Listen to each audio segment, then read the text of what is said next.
Lucas gripped the worn wooden handle of his broom until his knuckles turned bone white. At only 12 years old, his thin frame was swallowed by oversized, threadbare clothes that told a story of struggle.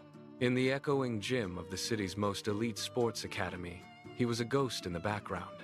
He spent his youth sweeping away the dust, kicked up by wealthy students who wore gear that cost more than his family's home.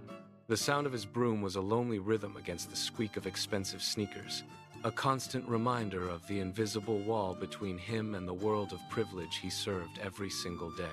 The star athlete, Marcus, strutted past with a smirk that carried the weight of inherited arrogance. With a deliberate flick of his wrist, he shoved his water bottle into the dirt right in front of the boy. "Keep sweeping, loser. That is the only job you will ever have," Marcus sneered, his voice dripping with venom. The gym erupted in cruel, jagged laughter that pierced the air.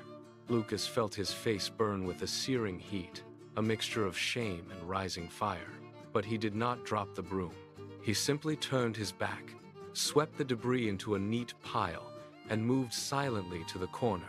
Every day for years, Lucas became a student of the shadows.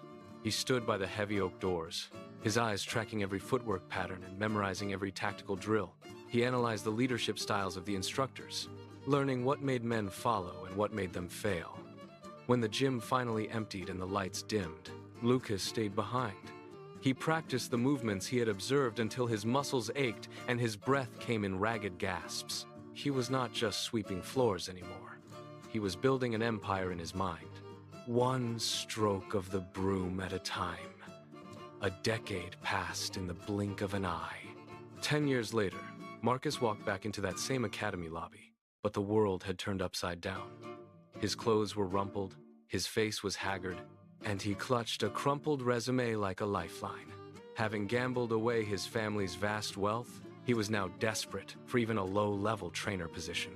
He sat in the waiting room, staring at the floor he once looked down upon. Suddenly, the double doors of the executive office swung open with a heavy thud.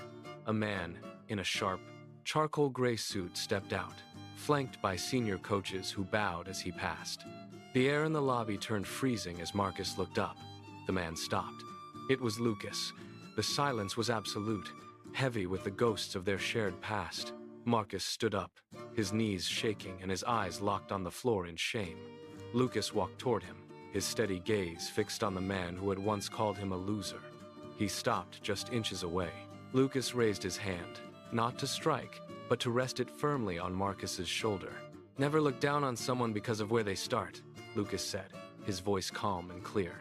"The person sweeping the floor today might just own the building tomorrow."